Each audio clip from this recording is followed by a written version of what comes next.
remember like when I used to compete in weightlifting, clean and jerk and snatch, when I first moved here, I was working out at this gym, and the head coach was a chiropractor.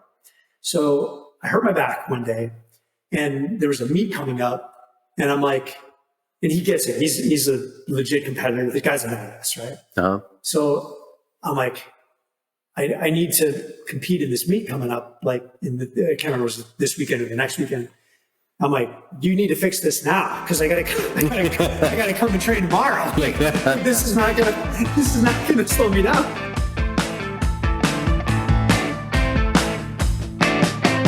Hello and welcome to Healthiest. Tony Bevlacqua here, and I'm here with my good friend Wes. And today we got some topics we're going to cover. We're going to cover ideal body fat for men over 40. What could that possibly be? What do you think is the most ideal body fat for a guy over 40? Don't tell me yet. We'll talk about this. We'll get into it. The second thing we're going to talk about is muscle size or muscle strength. Which one is more important? Just off the top of your head, what do you think? I think it's subjective. Yeah, that's a good answer. That'd be my guess. That. And then lastly, we're going to talk about how to train your way around old injuries. Because let's face it, if you're a guy over 40, there's a good chance, especially if you've been living an active life, you probably got some kind of old nagging stuff going on. Sure. You got a few things, right? Yep. Yeah, so do I. So we'll talk about how we can train through some of those things so that you don't have to sit on the sidelines, because you can certainly get really, really fit, even if you've got some old injuries. But first and foremost, you mentioned that you were working out and you're eating pretty good and you're starting to see the needle move. Yes, finally starting to see some results. So we'll see. Yeah. I tried to weigh myself today and the thing was out of battery. So that's fine. Yeah. But you're seeing weight come off? I am. Yeah. I'm starting to notice a difference. Like things are changing. I the last 4 nights, I have not eaten after 7:30. And then I haven't eaten, kind of like doing like a 16-hour fast type. Gotcha. But before, I think what was killing me was the late night snacking while I was working, and I think that was what was killing me. So, because even though it wasn't bad food, it was all on the list, but it was still like, just that late night snacking. But I've cut down on the preferred others like cheese. I've cut that down, not out, but down. And then we eat a lot of tacos at my house. And so I've been eating less of the tortillas and mostly just the ingredients themselves. That's helping. Yeah. So, and just so people are aware of what we're talking about when you talk about preferred others and eating the good foods, what do you mean by that? The meats, what was it? Meats, veggies, fruits, seeds, and nuts. Yeah. Meat, veggie, nuts, seeds, and fruit. Yeah. Yeah. In whatever order you want. That's them. I've said it so many times. And that's one thing, I tell all my clients, here's what I want you to memorize: meat, veggie, nuts, seeds, and fruits. Yes. But then you mentioned that at nights you were eating a lot of that stuff. Yeah. Well, you know what else? I was having cheese. We got cheese sticks, for the kids' lunches. And I found out the only one that I've been giving them to is Brie. And I found out she's just been throwing them away. Oh my goodness. Really? So then I was like, well, might as well eat it. I'm going to eat them all. And then I would eat a couple of those every night. So now I've been pretty good. Just trying to keep, because you were saying, we talked about saying to try to eat those things, this meats. From those categories. Yeah.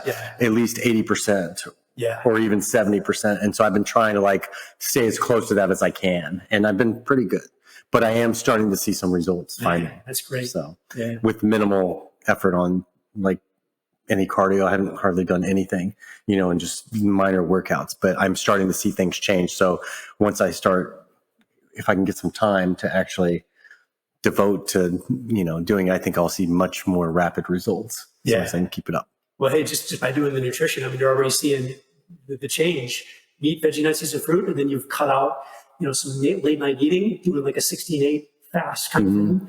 Yeah. Those are really, really powerful things. If you stay that course and then add in some exercise, forget about it. Yeah. Because we were talking about the fasting thing the other night when we went and hung out, and Kayla has really been getting into that and talking about the mental benefits of it, the way you feel. And I would be curious, because I don't really understand a lot of that stuff, but I feel it kind of, I'm kind of getting interested in the idea of that, What is it called? When you fast for a certain amount of time? Oh, I think you're talking about autophagy. That's it. Yes. Yeah, we'll talk about that in another podcast. Okay. It's a whole other thing. But yeah, really interesting stuff. Yeah. So from a health standpoint. So, Let's dig into this. I'm happy for your results, and I'm really happy. I'm excited to see where you're going to be in a week from now, 2 weeks from now, 2 months from now, 2 years from now. Like, that's where it gets really exciting. And here's the question: like, when you consistently do this for the rest of your life, eat 80% Yes. veggie, nuts, and fruit. You start adding in some exercise. When you commit to this kind of lifestyle, and I call it the athlete lifestyle, right? Living the athlete life. What do you think your ideal body fat would be? Where do you think you'll land? I mean, like my goal would be like 10%, but I don't even know if that's attainable. Like, I don't think I've ever been that low. Okay, I was going to ask you, have you been at 10%? I don't think I've ever gotten that low. So my guess would be like sub 20, maybe. Okay. I don't know. What was your lowest adult? No idea. No idea. I have no idea. I think that's pretty normal. A lot of guys I talk to, they don't really know. They've got a sense of like, well, it's probably 20, maybe 30, right? But Yeah. most people really don't know. What would you say? It's a good question, and I think that there's a lot of folks that I talk to that they're committed to a certain goal when it comes to body fat. Most people will say to me, like, I want to be at 10%, or I want to be below 10%, or they'll have a lot of times they'll have a very specific number. Okay. And I think that can be harmful to the journey that you're on. I think instead, what we need to do is we need to focus more on the process and doing things right. And what I found happens, and this is myself included, is your body will go to its healthiest body fat level. Okay. And everybody is going to be a little bit different. Do you know what yours is? It's been a while since I tested it, but I usually sit right around 10%. 10. Okay. Yeah. So we'll say anywhere from 8 to 12, depending on what I'm doing. Okay. But that's where I've sat for literally years and years and years and years without ever obsessing over what my body fat number would be. Yeah. Yeah. What would be like somebody that's kind of out of shape? Like, how high can it get? Like, what percentage? What, like somebody who's obese, what would it be? You can get in the 40s. 40s. Okay. Yeah. Like, you start getting mid 30s, low 40s, you're getting in a bad place. What's the best way to test that? The best way to test it, there's something called a DEXA machine, but you would have to go to a medical place in order to have that done. But I think you can get it done for maybe $100 nowadays. But you go there and they scan your whole body, and they can actually see what your bone density is. They can see all the fat. They can look at all your organs. It's a pretty cool thing, pretty cool test. And then give you a very accurate number as to what your body fat level is. Interesting. Yeah. But there's a lot of scales out nowadays that do a pretty good job of it. Yeah. So you can buy one on Amazon for like $50 to $100, and it'll give you some decent numbers. At least directionally, it'll be able to tell you. I think ours does that, but I don't have the app loaded on my phone anymore. Yeah. I didn't want to know. Yeah. And I actually think that's, in my opinion, is probably a little bit healthier. Oh, really? Yeah. It's not really, because you can become obsessed over that, just like you can become obsessed over body weight. Right? Some people have like a specific body weight they want to be at. Yeah. Right? It doesn't, in my opinion, it doesn't necessarily matter. As long as you're doing all the right things, if you're living a healthy lifestyle, those things are going to take care of themselves. Yeah, they work themselves out. Yeah. And if you're so committed, like if you set yourself up for like, look, I want to be 10% body fat, and if I don't get 10% body fat, I'm a failure and I suck. Yeah. Right. And then you do a bunch of healthy stuff, but you land at 12, or let's say even 15. Yeah. Like, are you truly, did you lose? I'd be happy with that right now. Yeah. But then I think that's where, you get at 15% and you're so committed to the 10 that then you start doing unhealthy things just to get the 10. Yeah. And then it becomes unsustainable and everything just kind of blows up. I wish more people would just really focus on the journey. Yeah. Focus on the habits, focus on the process, focus on those things and see what happens. Okay. When I had cancer and I decided to change my life, I did not care less about what my body weight, my body fat, what I looked like, how big my muscles were. Like, none of that shit mattered to me at all. Now, prior to that stuff did matter to me. Yeah. Even though I wasn't doing a good job of trying to look good, because I was drinking a lot, eating a lot of really bad foods, but I was much more concerned with the way I looked. Maybe it's because I was younger too, but look, when you lose your health, the only thing you want is your health back. So I'm like, I'm going to commit to just being as healthy as I can. What does that mean? So I got to eat good, right? I got to exercise. I got to sleep at night, right? Manage my stress. Sleep is a great way to manage stress. And without ever worrying about what my body fat was, the interesting thing is I went right to my high school body fat and body weight, which was about 155, 160 pounds. So my body went there. And then I've been able to sort of sustain that for like 20 some years. Wow. Yeah. Wow. And like I look in the mirror and I'm like, really? Like I can't believe it. Yeah. Right. But it's just the only reason I'm where I'm at is because I've just been consistent for years and years and years and years. Yeah. It's a lifestyle. Yeah. And I think for me, genetically, I tend to run a little bit leaner than some folks. Right. So again, going back to everybody's going to be a little bit different. I think genetics has a big play in this. And there's even been some research around this. So genetically, just because I sit at around 10% doesn't mean you should be at 10%. Yeah. You might be 15% where your healthiest self is. Yeah. Right. So you have to be kind of okay with that. And I think there's a kind of a coming to grips mentality that some people have to have. If you're chasing only aesthetics, look, I get it, but you're probably going to end up doing some unhealthy things. Mm-hmm. If you're more concerned with just living a very healthy, fit life, the athlete life, then It doesn't don't matter. put too much stress into it. Just keep building your healthy habits. That's the most important thing. Okay. It's been the game changer for me. And Makes sense. Yeah, you'd be surprised. And you will look good. There's no doubt. Yeah. There's not any like really fit people who look like shit. Yeah. If you eat healthy and you sleep and you exercise regularly, you're going to look good. Yeah. You're going to be confident. You're going to feel great. It's going to come together. You just have to sustain it. Nice. Yeah. I like that. All right. Have you tested yours recently? I can't even remember the last time I tested. All right. Yeah. So Again, that's probably I don't think I've ever tested. In fact, I think like back in my, like when I was really into it, I was thinking like if I got sub 10, I would have abs is how I look at it. yeah. So There's that's, truth to that. yeah. Yeah. That's what I was like, as soon as I can see abs, I'll be happy. Yeah. Yeah. I don't know. Never quite happened, but Yeah. So. And I think, sometimes through it, I've talked to people that are, I just want to see my abs one time. Yeah, just once would be nice.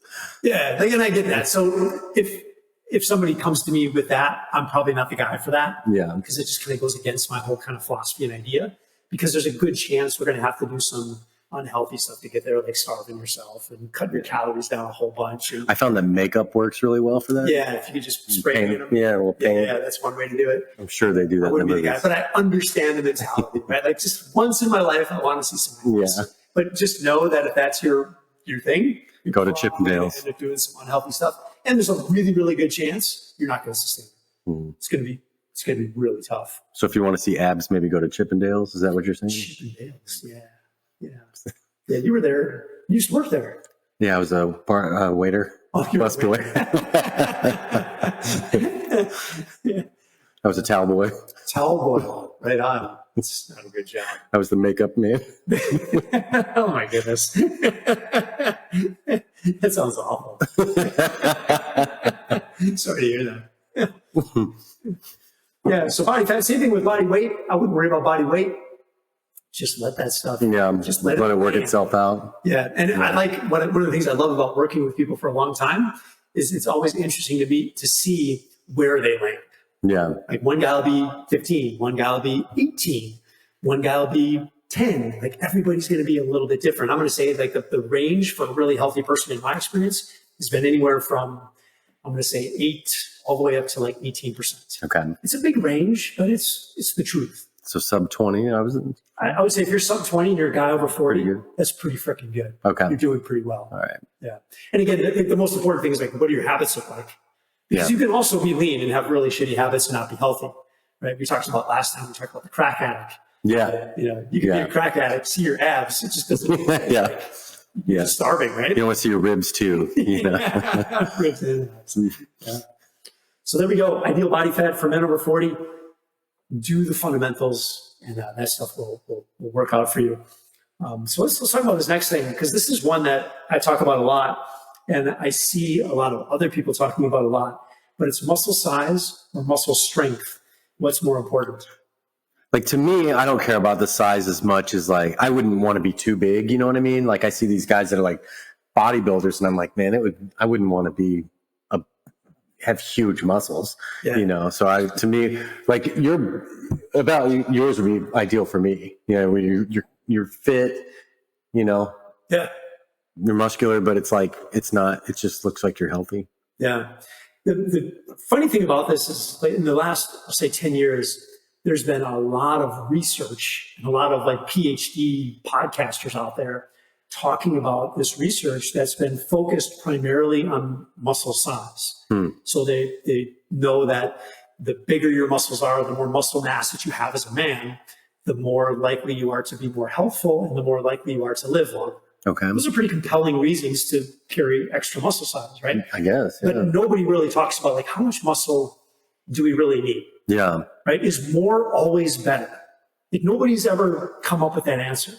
And that's what kind of bothers me. It's like, well, if muscle size is good, like how much should I have the same as you? Should we all just be chasing as much muscle as freaking possible? Right? I feel like we're missing something, right? Yeah.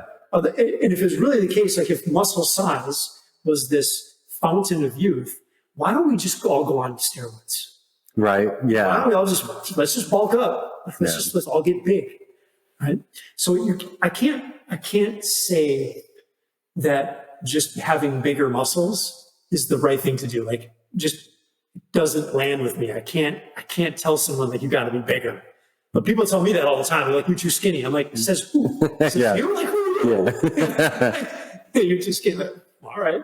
So I don't think more is better. But the one thing that I do know, or that I'll defend, is that stronger is always better.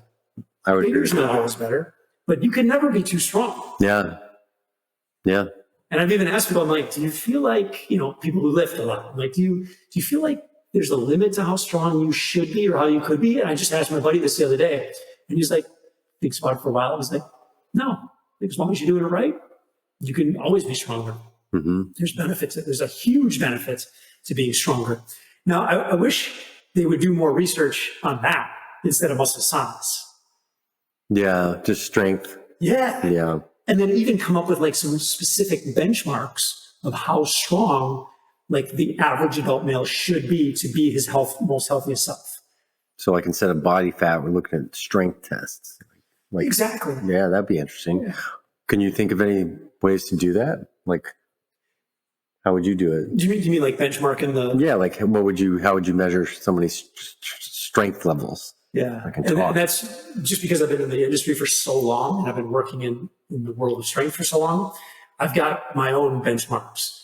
And the exercises that we use are barbell exercises because it allows us to move the most amount of weight in the most efficient way possible. So we can really test someone's strength when we do something like a deadlift, when we do a squat, when we do an overhead press, even pull-ups. We can get into weighted pull-ups. Like those are 4 really good measurements of how strong someone is.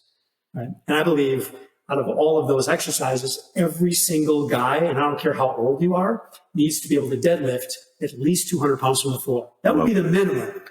Whoa. Yeah. And if you've never done it before, it might blow your head off a little bit. Yeah. But every guy needs to be able to lift at least 200 pounds. Every guy should be able to squat at least 150 pounds. Like you kind of blew my mind when you said weighted pull-ups. I'm like, if I could do one pull-up, I think I'd be proud of myself. Yeah. But if you really want to get strong, the way that I define strength is moving external objects. Okay. Right? So body weight would be more like calisthenic stuff. So like a regular pull-up is more calisthenic. Now, I'm not saying there's no strength involved. There is. But the way that I define strength is being able to move stuff. Because in everyday life, strong people can move the heaviest shit. Yeah. Yeah.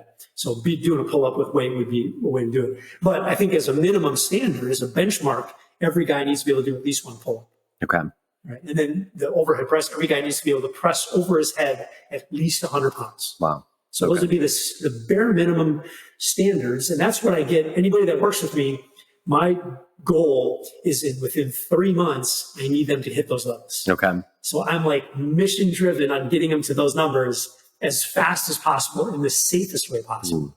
So that's kind of where we go. And then from there, we can take that as far as we want. As far as you can go. Exactly. Yeah. Okay. There's really no limit. Like, you work with someone for years and years and years, and that number just keeps going up. And it's funny, even guys that I work with who are, who are 45 and now they're 55, they're stronger at 55 than they were at 45. Yeah, They just keep pretty getting awesome. better. Yeah, it's pretty incredible. That's awesome. So if you really commit to the process, you can get incredibly strong. So I think the most important thing is going to be your strength, Yeah. right? Because it's much more functional. Right? Yeah. If you want to, there's a lot of talk about longevity, and I think longevity is important, but what is even more important than longevity? Yeah. The other thing is just more like aesthetics, and Yeah. it's like, how far does that really get you? Unless you're a model or something, like, I don't, Yeah. Yeah. Yeah. And most men over 40 aren't models. Mm. Yeah. But it's more than just longevity. It's also this thing called health span. Have you heard of health span before? No. That word. So health span is basically like, it's not so much about how long you live, it's how healthy your years are that you are here on the planet. Okay. Right. So you want to be I always tell people I want to live to be 120. Wow. But I don't want to be in a nursing home for 20 years just wiping my ass, because that's not living. Yeah. Right? So if I chase down health span, it would mean that in that 120 years, I'm healthy and functional the full time. What's the oldest person you've ever worked with? Probably late 70s. What's the oldest person you've ever met? 78. That's a good question. 80s, mid 80s, maybe? Yeah. No. My grandma was 96. Oh, wow. Yeah. So yeah, 90s. But yeah. Interesting. 90s. But where were we? We're talking about Health span. Health span. Yeah, health span. So yeah, I think to me, that's the most important thing. Longevity is important, but quite honestly, I don't have a ton of control over longevity, because something catastrophic could happen. I get a car accident. I don't know, right? Yeah. I want to live a long time, but I don't have the utmost control over that. But I do have a lot of control over my health span. Yep. And the more I build my strength, the more I build my fitness in general, right? My endurance, my strength, my power, all those things. The more I build myself physically, the more I hedge myself away from the decline of aging. And what creates really poor health span with old people is not being able to function. Yeah. The number one reason people go in nursing homes is because they can't take care of themselves physically. Yeah, I've fallen, I can't get up. Yeah. That shit's real. Yeah. I never, ever want to be that guy. I imagine that's got to be a big factor in longevity too, is the being able to function. I'm certain that, people that stay active tend to live longer. I would be my theory on that. I'm sure it's probably true. It seems logical, right? Yeah. I came to the same conclusion. I'm like, the fitter I can get, the more I hedge myself away from, I call it the zero line. The zero line is like basically dead. Okay. But also just a notch, like one little notch above the zero line would be like coma. Okay. Right. I don't want to be anywhere near the zero line. Yeah. Right. So the opposite of coma zero line is robust activity, right? Being able to function really high levels. Like right? putting 200 pounds above your head. I want to be 95 and be able to go out for a run and, do whatever the heck I want to do. I want to be able to take care of myself and enjoy life. That's the most important thing. So research, unfortunately, hasn't been, in my opinion, doing enough on looking at the benefits of being strong. They don't have any benchmarks. They say strong is good, but they're talking more about size. And I'm like, I could just take a bunch of steroids and get super big and stop working out. Well, I'd probably have to work out a little bit, but I could do shitty workouts. Sure. But I don't think that's going to help me. Not going to help me as much as it would help me if I were just to maintain my strength or build my strength. We need to change it. Change what? Change the system, the strength. Make that the most important. Make that the focus. Yeah. Anytime you can say more is better, that's what you should be focusing on, in my opinion. Okay. Right? Muscle size, more is not better. Right? And we can look at the opposite for body fat. Less is not better. Yes. Right? Well, wait. Less body fat? Less body fat is not better. It's not better. Wouldn't it be better to have less body fat? Would 2% body fat be ideal? Oh, I don't know. I mean, I guess that'd be crazy. What's the lowest body fat you've ever heard of? I think bodybuilders get into 3s. Oh my God. 4s. Did you have to be like super dehydrated to get to that level? Yeah, generally. I mean, to get that look where the skin is like on top of the muscle, there's no water. They like afterwards cramping up and all that shit. Yeah, I mean, they die. Oh, really? Yeah. You don't want to do that. There's nothing healthy about, like, legit bodybuilding is unhealthy. And any legit bodybuilder that you talk to will tell you it's unhealthy. Yeah. Like, yeah. No real bodybuilder recommends some average, I shouldn't say average, because if you're exercising and you're trying to live a healthy life, you're not average. But if you're just talking to some regular dude who just wants to live a healthy life and you're telling him to do bodybuilding stuff, it's don't do it. Don't fall for it. But there's a lot of like old bodybuilders that have programs that all these guys are jumping on, and there's so many better ways to approach this whole process. It's not just about, how lean can we get you, or how big can your muscles get? Yeah. There's a way to do that, but it's not the healthiest way to do it. All right. Yeah. All right. And as you know, I'm more into health than anything. Yeah. It's the most valuable asset we have. And if you're willing to give that up, I don't understand it. I can't wrap my head around it. That's how you become the healthiest. Healthiest. Yeah. Yeah. So I wish they would come up with some strength standards, and even all these, these PhDs, even strength conditioning coaches and that. I hear everybody talking about, we got to get our athletes bigger. We got to get them stronger, but nobody's really given any direction on that. Nobody's really saying, what are the best exercises? Nobody's saying, like, what does that mean to be strong? There isn't a clear definition. Interesting. Yeah. And that's what I want. I want clarity, because if we can give people clarity, what does it mean to be strong? Then we give people a purpose and focus to be able to build that and get there, right? Yeah. There's a lot of guys out there that probably, if they knew what that meant, they'd probably chase it down and excel at it. Yeah. If they knew what it really meant to be strong. Yeah, it kind of makes me want to get to that point, talking about it. I'd like to be able to lift 200 pounds above my head. Yeah, well, deadlift 200 Or deadlift 200 pounds, I mean. So lift 100 above my head. 100 over your head. Yeah, that'd be all right. And I'll be honest, those are literally the minimums. I can get most people there, unless you haven't worked out in your entire life. I can get most people there within 3 months. Okay. Yeah, if we start training. And then you'd be surprised. Yeah. You'd be surprised. What's the most you've ever seen somebody, what's that called? Over your head? Oh, jeez. Oh, God. I mean, on YouTube or in person? In person? Yeah. Most overhead? Uh-huh. Oh, let's see. How about your clients? There was a guy who was on the U.S. bobsled team. He was a monster. He was huge. Also, steroid freak. Oh, really? Yeah, he was probably putting overhead, push jerk, close to 400. Oh my God. He was a monster. Just a monster. Do steroids make you stronger? Like you're able to lift more and stuff? Yeah. If you train. Yeah. Yeah. You got to train. And this guy he was very well trained. He moved. He knew what he was doing. He was almost Team USA weightlifter. Wow. Yeah, he just missed it by a few kilos. And then he got picked up by it was the bobsled team. The skeleton or bobsled. You got to be pretty big guy to be a bobsledder. This guy was big, but he was also super athletic. Yeah, But then he would go through phases where he'd get super big, bigger's better. He had a lot of insecurity. Okay.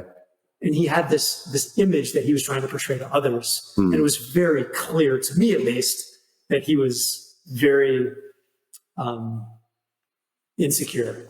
He needed people to know that he was the baddest motherfucker. Oh, really? And the biggest motherfucker in the room. He was that guy. He was a nice guy, but he had some issues going on.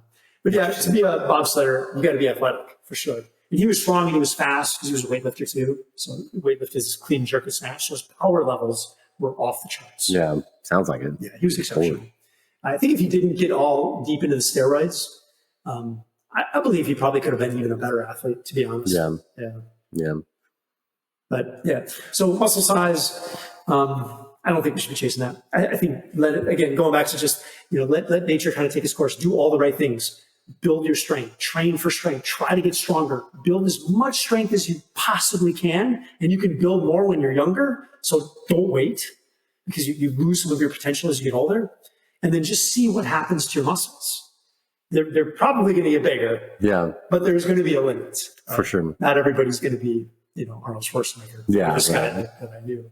So, and women, there's a girl overhead close to 300. Wow. Yeah. Wow. High 200s. That's funny. One of Kayla's friends, she was just on a trip with her. She wanted to be a bodybuilder, and she's the most muscular woman I know. Yeah. And works out hours every day. You know, she's a go-getter. I think she's a trainer, super healthy, but she couldn't eat, said she couldn't eat enough to be a bodybuilder. Yeah. Couldn't take in enough calories. Yeah. And so, if you want to get really big, you got to eat like a horse. Yeah. You got to eat a lot.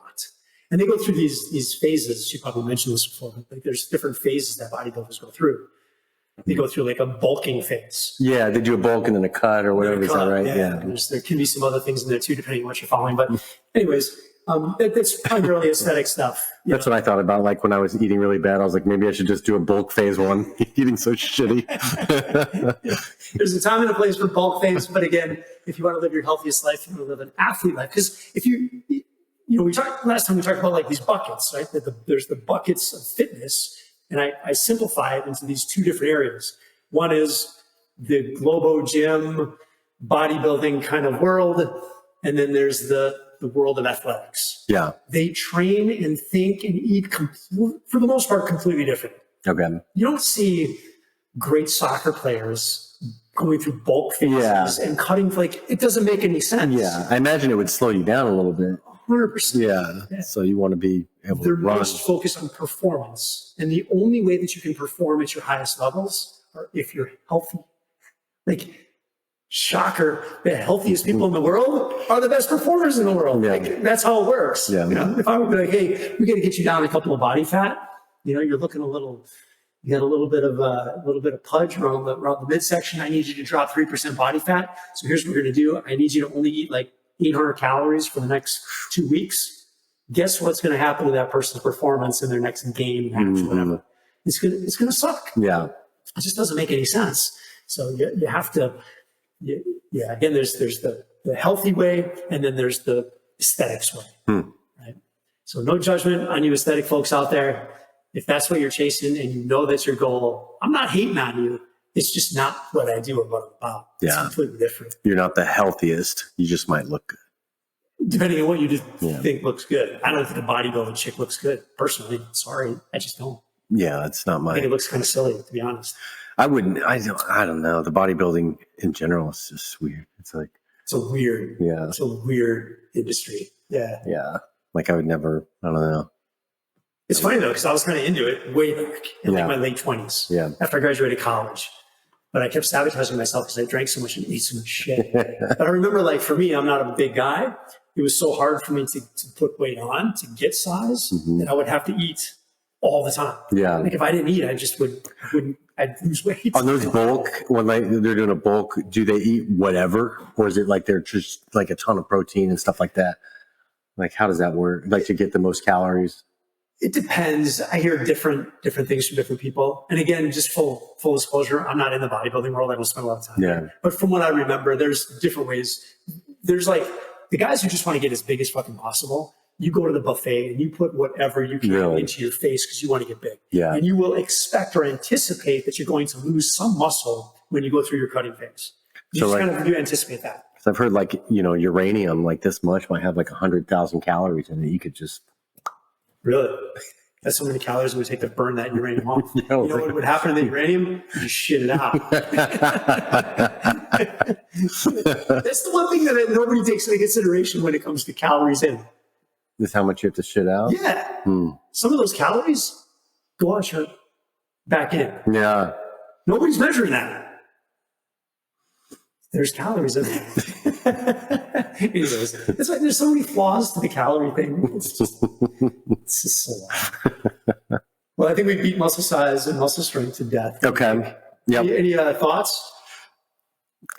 Strength, I think, is to answer the question. I would say strength is probably if you want to live the healthiest lifestyle, strength would be the most important. Yeah. Muscle size will work itself out, just like body fat. Yeah, exactly, dude. Figuring this shit out. Exactly it. Yeah, 100%. All right, so let's talk about how to train your way around old injuries. Okay. And you got one. Tell the folks about your arm, like what you were dealing with. Yeah, I had like weird pain in my arm. Like before it was like this tendon, but this time it was like up here. And then I just did a minor workout, and then it was hurt for like 4 or 5 days, and then it kind of went away. And then I did the workout again, trying to keep good form, and now it's fine. So I don't know. But last year, I don't know, I had like a tendon. I mean, it felt like it was torn for like a year. Yeah. And so, I remember that. So I got to be a little, I'm just trying to be careful not to like overextend or do something funky, you know. Same thing with my shoulders. Like I've noticed that if I'm doing stuff, like every once in a while, my right shoulder will tweak weird, and then that like it'll hurt if I do it wrong. But mostly the biggest concern that I have is my back. Like that's where I'm like, you know, I really want to, like I worked out the other night and did a few things, and afterwards my back, I was feeling it, and I was like, man, I was like, you're feeling like pain. yeah, yeah, it wasn't a good feeling, you know, it wasn't that good soreness. Yeah. It was like a oops, you know. Yeah. So what would you recommend for working out around old injuries? Yeah, I think, you know, again, most guys have old injuries, especially if you've lived an active life. Quite honestly, if you didn't live an active life, you probably have some old injuries. But I find a lot of people that use old injuries as kind of an excuse to not work out or to stop working out if something gets a little bit exacerbated. Like let's say, you know, I've got a history of low back stuff, and I decide that I'm going to start working out, and my back starts to bother me. So what most people will do is they'll stop working out and they'll say, well, I got a bad back. I can't do what I used to do. That's what happened with me. I took like a year off because I was like, I got to wait for my arm to heal. And then now I'm the fattest I've ever been. Yeah, there it is. So I think what we really need to do is we need to try to figure out how to train around those old things, right? And I think I talk about athlete life. There's an athlete mentality. An athlete mentality means that even if you have something going on, you're going to find a way, right? So even if your arm hurts, we're going to figure something out to do. Even if it means we got to take a little bit of time off the arm, we'll still find something to do. You still need to get in the gym, and you still need to train, and you still need to eat good, and you still need to sleep good. You still have to take great care of yourself, because if you just give all that stuff up, the chance that is going to last for way longer than it should is much, much higher, right? Yeah. Because you've kind of given up on your health. If you stop everything and you give up on your health, it takes longer to get better. Yeah. You have to keep going. And what you'll find, and what I find with so many people who have exercised for years, for a long time, who live this athlete life, is if something comes up, because there is risk in working out, right? There's risk in anything we do. Sure. So if something comes up, and something will, it feels better to go in the gym and to actually do something than to not. I would agree with that 100%. Yeah. Yep. So like when my back hurts, like every once in a while, my back will bother me. I go in the gym, maybe I'm not lifting as much weight. Maybe I'm not moving as fast as I would normally move.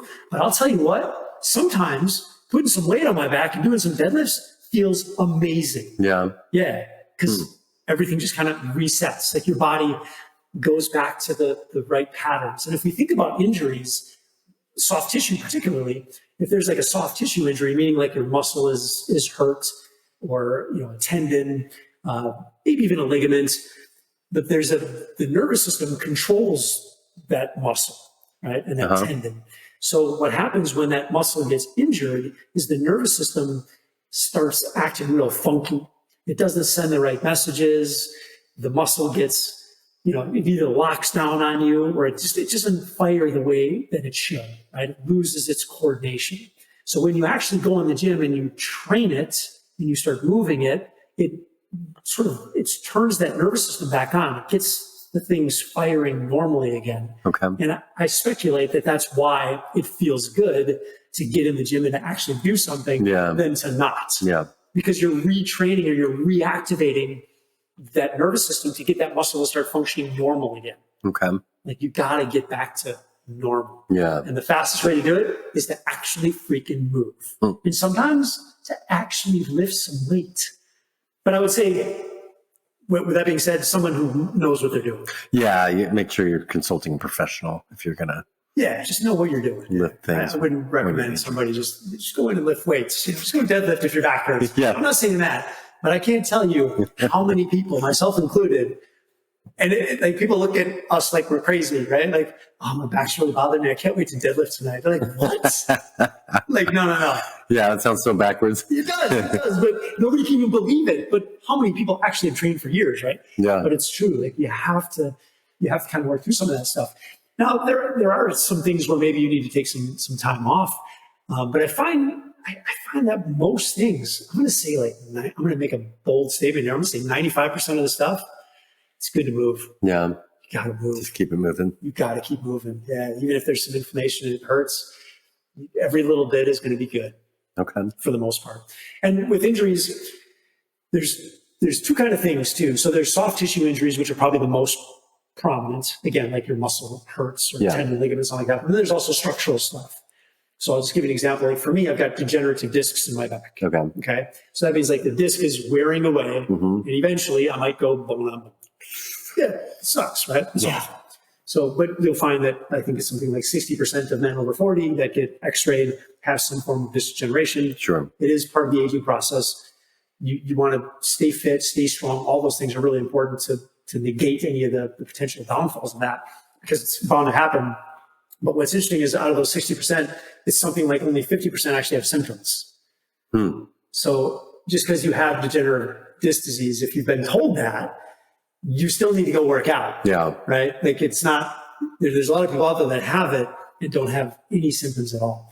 And I think part of it is just being super active and super fit, being strong. I think being told stuff too can make things manifest, like pain, like I know somebody that was, they knew they had some problems with their feet and like their ankle, but then they went and got like an MRI and they were like, oh yeah, you got a tear. So now it's like constantly on the mind. Yeah.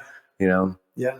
Well, and I think that, the doctors aren't doing much of a service either. I mean, I think even to this day, there's doctors that are like, you need to lay off it. Yeah.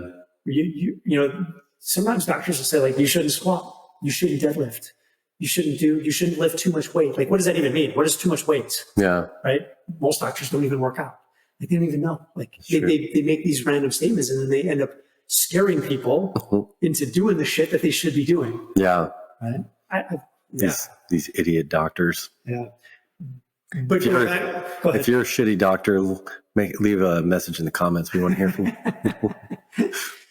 You got to be so careful with doctors, man. Like when I look for a doctor, I have to know that they're exerciser because we think different. Yeah. Right. Yeah. It's like an accountant. You want somebody that's an investor or something, or a financial advisor. You want somebody that knows how to make money or invest well. I remember like when I used to compete in weightlifting, clean and jerk and snatch. When I first moved here, I was working out of this gym and the head coach was a chiropractor. So I hurt my back one day and there was a meet coming up and I'm like, and he gets it. He's a legit competitor. The guy's a badass, right? Uh-huh. So I'm like, I need to compete in this meet coming up, like I can't remember, it was this weekend or the next weekend. I'm like, you need to fix this now because I gotta come and train tomorrow. Like, this is not gonna slow me down. And like he gets it. Right? Yeah. Where some doctors, you show up and they're like, you need to take at least a couple of weeks off. You need to take these medication. And this guy's like, I got you, right? And I showed up the next day and I was uncomfortable, but I still trained. Yeah. Right. Like, and again, I'm not saying to beat yourself up, but you got to move, man. You can push it's just so good for you. And even if you have some of these structural things, kind of where I was going before, but if you have some sort of structural degeneration, and we'll just go back to the disc thing, so be it. If you have something like that, do you want to live high functioning and strong, even if there's a little bit of pain there? Or do you want to just shove that under the rug? Yeah. It's going to deteriorate either way. Put you in a nursing home a lot. It's going to put you in a nursing home way faster. So even if you do have something that causes somewhat chronic pain, you would still need to work out. Yeah. Even if my back hurts, I'm like, I would rather have a sore back and be super strong than have a sore back and be a piece of crap. Yeah. Forget that. It's just not happening. But it's a different mentality, right? That's the athlete mentality. And I think you have to, I think people are, just my opinion, I think people have gotten pretty darn soft. Yeah. If you're a piece of crap, let us know in the comments. You just gotta be a little bit tough. Like there's too many people that are looking for excuses. Yeah. And it gets me a little frustrated when people come to me and they're like, I can't work out because I got a bad back. I can't work out because I got a bad knee. I got to get a knee replacement. I'm like, I had a girl on the rower the other day with a fucking skateboard on her leg Oh, wow. because she couldn't use her knee. You know, Yeah. like there's ways. There's ways to do it. Yeah. If it's important to you, you'll figure it out. If you're looking for a way out, there's lots of ways. Yeah, I feel like to that's find a way out. That's kind of a good philosophy in life, I think, really. I would 100% agree. Yeah. 100%. They're the coasters. They just coast along. Yeah. You're just looking for the excuse to not do something. Right. And then there's people who are looking for an excuse to do something. Yeah. You know, and they get beat down. And what happens when you get beat down? I was gonna say you beat off. I don't know. You get the fuck out. You keep going. Oh yeah. There we go. Okay. I told you I'm the worst. Beat down. Something's going to happen. If you're going to train, I'm the worst at leading questions. I told you. It could be the simplest one, and I will never ever get the answer right. you answer that. I will always get it wrong. That's an answer too. That's an option too. You can do what you say. Oh my god. But for those folks who are like, I can't work out, it's too risky, risk versus reward, I can't strength train, I can't lift too much weight, I don't want to get too strong, whatever that means. Yeah. All these things, like something is probably going to happen, but you know what? If it doesn't happen, you're probably not really pushing yourself anyways. Yeah. You know, you gotta go into the dark places every once in a while. You try to minimize it as much as possible, but every once in a while, something's going to happen. Well, what is the mentality that you bring with you in that situation? I think that's what makes people really tough. Yeah. Right? Can't be a little bitch. No, to get knocked down and come back. I got a gentleman, he's 71 now, and he just had a knee issue. So he did a bunch of jump ropes and his knee blew up. Ooh. And he's like, it's over. no. But it's funny because we have things that happen. I've been working with for many years. You know, shoulder will act up. It's over. Oh yeah. You know, my back acts up. It's over. You know, my knee swelled up. It's over. Like, it's not over. Yeah. And he just sent me a video of him deadlifting 205 pounds. Oh my gosh, that's awesome. And that's not he's got much more potential, but he's already building back. Yeah. And he feels so much better now that he's back. That's He awesome. sent me a heartfelt message saying, thank you so much for helping me through this. But it's kind of this learning thing. Every single time you get beat down, you have to you gotta get back up and go. Yeah. Like, you can't stop. The only way that you fail is if you stop. It's the only way. Makes sense. Yeah. Yep. I would agree. And I think you kind of like, you learn. When something happens to you, whether it's in the gym or even just in everyday life, it's like, okay, I recognize this. Been here before. Guess what? I gotta go. Yep. I gotta push. I gotta go. I can't just lay down and cry. I gotta take my thumb out of my mouth, and I gotta move. I gotta move. And I heard someone say one time, like, the best way to get out of a really bad funk, the only way to get out of a really bad funk is action. And I think if you have an injury, action is your best way. Really? Get in the gym and start moving. Yeah, it seems so counterintuitive from how we are taught, or at least how that's cool. Yeah. And the more you do, the more you move and the more fit you become more and more bulletproof, the less you have to worry about this kind of shit. The people that really deal with this stuff a lot chronically are the people who are very unfit. Yeah, that's what I missed the most about when I was in really good shape, was how strong I felt. Yeah. And like how I did feel more bulletproof. But I'm starting to feel that again, where I'm like, all right, get my strength back up. Like, I remember like going in the crawl spaces and I could like do a plank and like walk in like no problem. And like a couple weeks ago, I'm just like doing that. I'm like, God, like I'm dragging, like it's like so hard. It just made everything easier. So yeah, it makes sense. Yep. Being strong and fit, right? I talk about strength a lot because that's a missing link, I think, for a lot of guys. Most guys are nowhere near their strength potential. I mean, they're not even freaking close. But most people, quite honestly, they just don't know what their potential is. Sure. You know, they need to discover that and learn that. And it's a really fun discovery kind of process. Yeah. You know, I get really excited when I see someone deadlift 200 pounds for the first time. They're like, I can't believe I just did that. Like, it's so cool, right? Like, which one is the deadlift? Remind me. So you have a barbell. Uh-huh. It's resting on the floor. You walk up to the bar, put your hands on the bar, and you just stand up with it. Okay. Imagine your arms are like ropes. So just stand and Just stand. So it'll be at your waist. Yep. gotcha. Okay. You stand real tall. That'd be the finish. And then you set it back down. So there's, the saying is like, I lift things up and I put them down. That's the deadlift. The strongest people in the world can lift up a lot of weight. Yeah. Yeah. Okay. So build that strength. And I call it upping your threshold to damage.